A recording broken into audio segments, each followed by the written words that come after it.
You're watching Channel 8 Eyewitness News at noon with Polly Gonzalez, John Gilbert, and neighborhood weather with Sherry Swensk. Channel 8 Eyewitness News, the news leader. Finding the best nursing home can be agonizing for any family. Hello, I'm Polly Gonzalez. And I'm Casey Smith in for John Gilbert. A new government program launched just today will help families get the information they need to make a good choice. Channel 8 Eyewitness News is live at Silver Hills Health Care Center with Allison McCarthy. Allison. Hi, Polly and Casey. Healthcare leaders in our community are calling it a big step in the right direction. In fact, a press conference is scheduled for 3 o'clock this afternoon here at the Silver Hills Health Care Center, and that is to announce the expansion of this federal program to Nevada. The Nursing Home Care Initiative, that's what it's called, is a program aimed at improving care in nursing homes and providing solid information to the public on how to choose a good nursing home for their loved ones. The Federal Centers of Medicare and Medicaid Services piloted this very program in 6 other states this past year. They say its success has prompted the CMS to now expand it to all 50 states. That means as of today, expanded website and toll-free phone service is available to the public, offering much more detailed information than that has been around on all 17,000 licensed nursing homes in the country. That includes Nevada. Now, among the details available, a disclosure of deficiencies found during state inspections. We checked it out ourselves, and of the 14 nursing homes in Las Vegas, the number of inspection deficiencies ranged from 0, which would be very good, to 38, depending on the facility you're talking about. You'd want to know that before you put your loved one in a facility, and now it's all at your fingertips. The program is designed to benefit our seniors who live in nursing homes and their families who want to find the best facilities available. The AARP says this program will help weed out the bad apples and help consumers find the good nursing homes out there. The good homes will shine. Many will see that they need to get better and are doing so.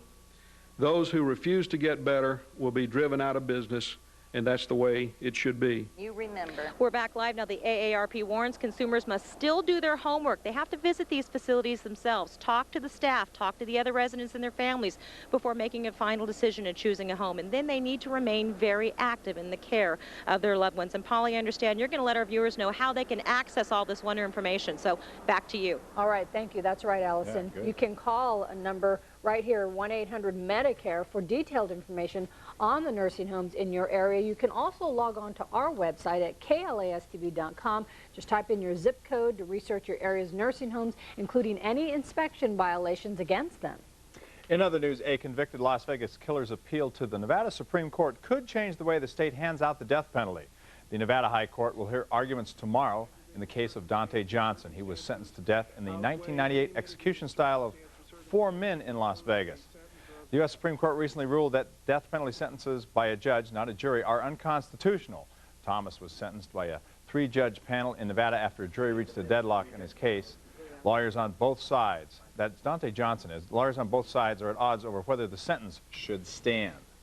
Local police are searching for suspects in a shooting near downtown Las Vegas. It happened just before 11 last night at G Street and Jackson. Now, police responded to a call of shots fired. They got there, found a man shot in the face. He was taken to UMC, where he's listed in serious condition. There's no word on a motive for the shooting or how many suspects police are looking for.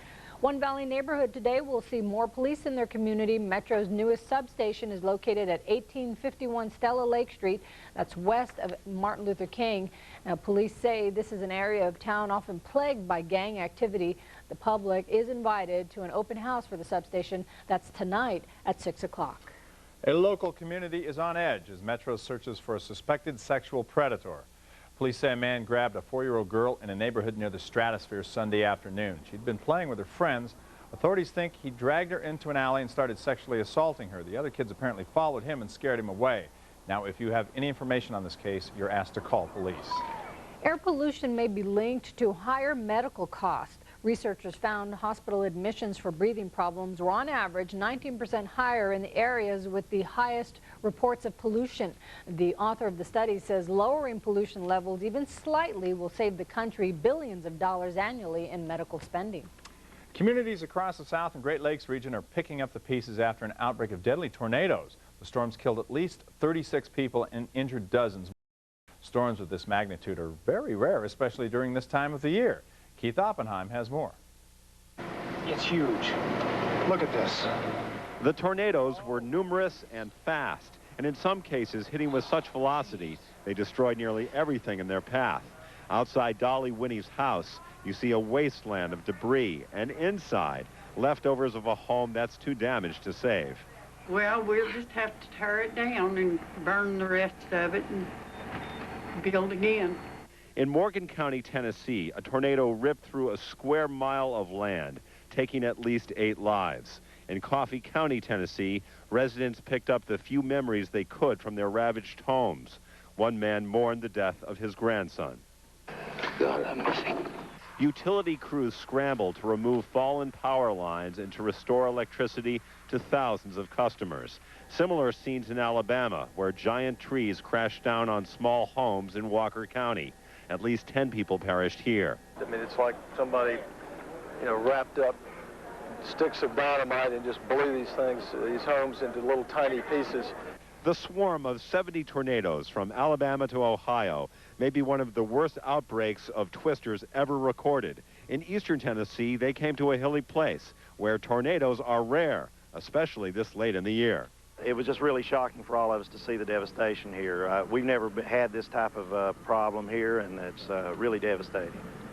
The Storm Prediction Center reports that the tornado that hit here had wind speeds of at least 158 miles per hour, and that explains why nearly 40% of the structures here were damaged or destroyed. In Morgan County, Tennessee, I'm Keith Oppenheim. Now back to you.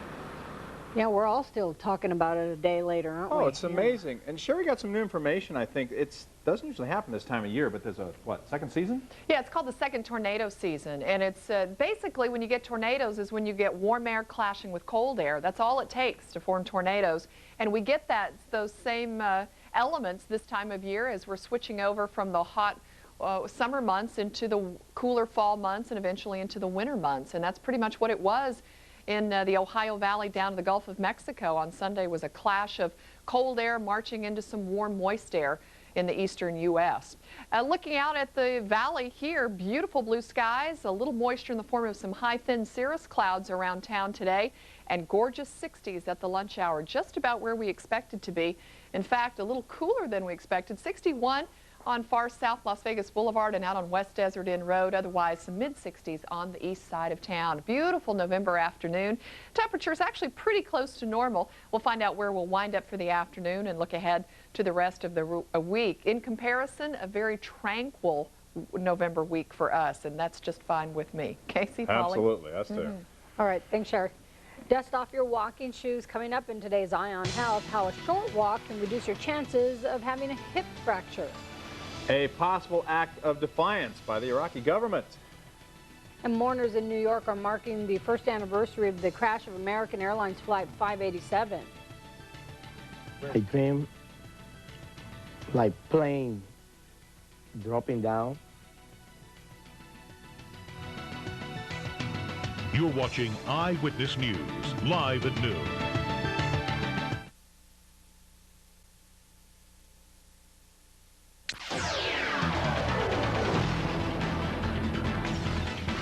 New York City and the Dominican Republic are remembering the people who died when American Airlines Flight 587 crashed into a Queens neighborhood a year ago. The one-year remembrance started with an oceanfront service in a light rain. It finished with a moment of silence on the street where the jetliner fell. 260 people died on the plane. 5 more were killed on the ground. Some family members say it's America's forgotten tragedy overshadowed by the September 11th attacks. I dream like plane dropping down. Run into people with a 580 what?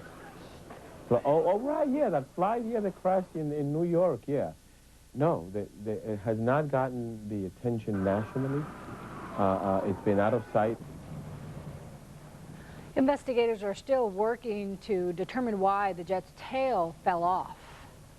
The Iraqi government is recommending Saddam Hussein reject the new UN resolution on weapons inspectors. The parliament unanimously rejected the resolution and called it baseless. It's now up to Saddam Hussein. He has until Friday to decide to accept it or face the consequences. The resolution calls for Iraq to disarm or face the possibility of an attack. President Bush is dismissing the Iraqi parliament recommendation as theatrics. The Iraqi parliament is nothing but a rubber stamp for Saddam Hussein. There's no democracy. This guy's a dictator, and so we'll have to see what he says. Iraq may already be preparing for war. The New York Times reports Iraq ordered 1 million doses of an antidote to nerve gas. A Bush administration source says that could mean Iraq plans to use nerve agents and wants to protect its troops. The Pentagon has released its own tentative plan calling for a land, sea, and air force of up to 250,000 troops. Here's a timeline of the events. Again, Saddam has until Friday to confirm if he will fully comply with the resolution. His deadline to reveal all his programs, plants, and materials that could be used for weapons production is December 15th. Inspectors must be allowed to resume checks by January 13th. Inspectors would have until March 13th to report back to the Security Council, but may report violations earlier. A new poll suggests America's approval of President Bush has gone up since Election Day. The CNN USA Today Gallup poll shows 2/3 of Americans give the president a favorable approval rating on his job performance. 60% give him a thumbs up for his handling of the economy and seem to favor an invasion of Iraq with ground troops. And 55% say they'd re-elect President Bush. Well, coming up, find out what the hottest growing and fastest growing community in southern Nevada is, and more on the governor's plan to try and fix our state's budget deficit. But first, here's a live look outside from Boulder Station. Sherry Swensk has your neighborhood weather when Channel 8 Eyewitness News Live at noon comes back. This Las Vegas One historical moment is brought to you by General Motors and Green Valley Aquariums. Take a closer look at a dollar bill. The pyramid on the back actually represents strength and permanence and has been left unfinished to signify future growth of the country. You'll also see 1776 printed along the bottom in Roman numerals. The Las Vegas One historical moment has been brought to you by General Motors and Green Valley Aquariums. You're watching Channel 8 Eyewitness News, the news leader. The Supreme Court has a tough task on its hands deciding whether or not a law eliminating internet pornography at libraries is unconstitutional.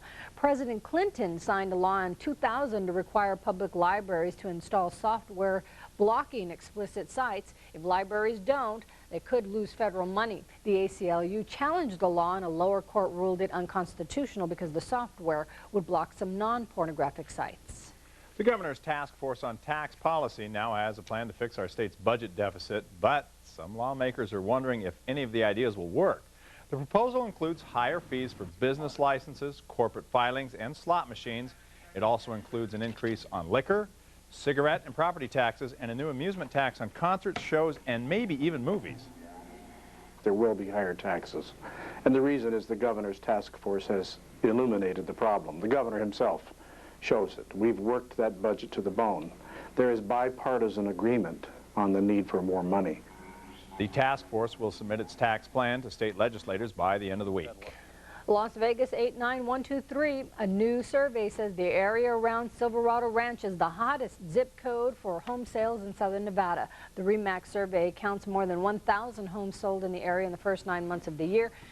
Listen to the average price, $191,000. Cha-ching! With or without upgrades, Owen? That was high a few years ago. Yeah. Now that's not so high anymore. Sounding like a deal to some people. Yeah, I think so. Oh, it's, you know, I had somebody ask me yesterday, do you ever get bored during the weather in Las Vegas? No. No. It's just too pretty here, especially when you see what's going on in other parts of the country. Right, and there is always something different. I mean, we're enjoying a little slightly warmer temperatures than normal, right? And if we want to cool off, we can go to Mount Hood, Oregon. We got plenty of places in the west where we can go find winter-like weather whenever we want to, or rainy weather back in California. This is the same storm that brought all the rain to California over the weekend. Some snow in the Sierra and snow up in the Cascades. Mount Hood, Oregon, beautiful there. They were only supposed to get a few inches with that storm, and they wound up getting a few feet. So all the crazy hey dude snowboarders were out there. Abby, our producer, this is home country for her. I asked her today where she's from, and she said, a little town, Boring, Oregon. And I said, oh, it's not. Really, it's not, is it? She goes, no, really it is. It's boring. And I said, okay, you're from Boring, Oregon. It's beautiful country, though, isn't it? Right, sits right about an hour from Mount Hood. Let's take a look back here at home, see what's going on. Well, of course, we didn't get the rain from that nice system that brought all the snow and the rain up northwest. and into California, but we did get wind, and we're still keeping wind down the Colorado River Valley. We've got Bennett back online, our Laughlin neighborhood weather station, with a pretty brisk north-northwest wind up around 16 miles an hour at times. 24-mile-per-hour gusts, low 70s, but it's feeling cooler than that with that strong northerly breeze. Boulder City, just a very slight northerly breath of air, low 60s right now. 64 at Child Haven and Bonanza and Pecos, a little bit of a northeasterly breeze there, and kind of cool out on the far west side of town. Alexander Dawson School, 61. We definitely cooled off overnight with clear skies, and cooler afternoon temperatures yesterday allowed us to drop into some chilly 40s and even a couple of places in the 30s this morning. 57 the morning low in Laughlin, 40s for Boulder City and Searchlight, and a cool 36 in Pahrump, 26 up on the mountain. Right now we're sitting at 62 degrees. We've got some cool low 40s up around Ely, and we're sitting in the low 50s in Caliente this afternoon. Kingman, you're right at 62 with us. And look at the nice offshore breeze in L.A., heating things up to 81 degrees in Los Angeles right now. Well, a new system is just chipping away at our little ridge of high pressure, and we're starting to see some of those high clouds with this system move into southern Nevada. They're going to be with us for the rest of today, probably into tonight, and we'll probably keep them maybe as long as the first half of the day tomorrow. The storm itself is going well up into British Columbia. There's another one right behind it. For us, we'll just get an occasional high cloud that will be moving in through southern Nevada for the next few days off and on, and that's really about it. Nation's midsection looking pretty today through the plains. The Ohio Valley getting a chance to clean up from all those deadly tornadoes, but there is some severe weather across the eastern seaboard today. Some very heavy rains and some fairly wild winds. 66 maybe for the afternoon, and really close to normal for where we should be. So we're doing fine in November. Some clouds hang on overnight, but still chilly in the morning with 40s. And really, we don't change too much as the week goes on. We'll try to make it up to 70 tomorrow, upper 60s on Thursday, and back to some cooler mid 60s for the weekend, again, which is normal for this time in November. Casey, Polly, just some cool mornings out there. That's okay. That's great. Thanks, Sherry. Well, why should you reprogram your vision of old age? The answer is just ahead, and how a little bit of walking can reduce your risk for getting a hip fracture. Also in today's Eye on Health, why a glass of wine may help protect you from Alzheimer's. Channel 8 Eyewitness News Live at noon. We'll be right back.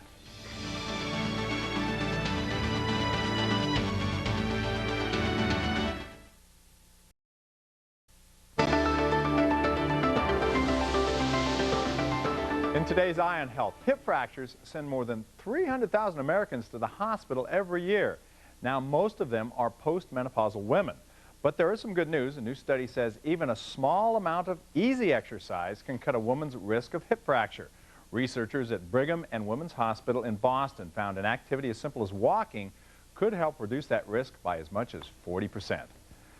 Smoking marijuana on a daily basis could be doing more harm than you think. Melissa McDermott has that and more in today's top health stories.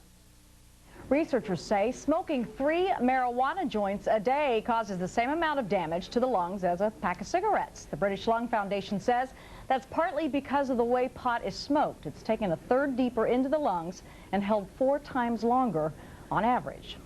Another possible benefit for moderate wine drinking, it may reduce the risk of developing Alzheimer's. Doctors writing in the journal Neurology think it may be the antioxidant flavonoids in wine that produce the effect. And those are some of the day's top health stories. I'm Melissa McDermott, CBS News, New York.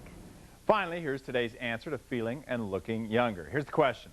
Why should you reprogram your vision of old age? Well, the answer, a recent Yale University study showed that those with a positive view of growing older lived 7 years longer than those who griped about it. Coming up tomorrow on Channel 8 Eyewitness News Live at noon, why you should kick guilt out of your life. That's today's Eye on Health, Polly. You can cut back some years by doing that, I imagine, but we'll find out tomorrow. And Sherry's laughing at me, too. Imagine being stuck in a narrow crevice for more than a day. That's exactly what happened to this furry friend. Oh, ouchie. We'll show you a little bit more of what happened. I'm sure the story gets better when Eyewitness News Live at noon comes back.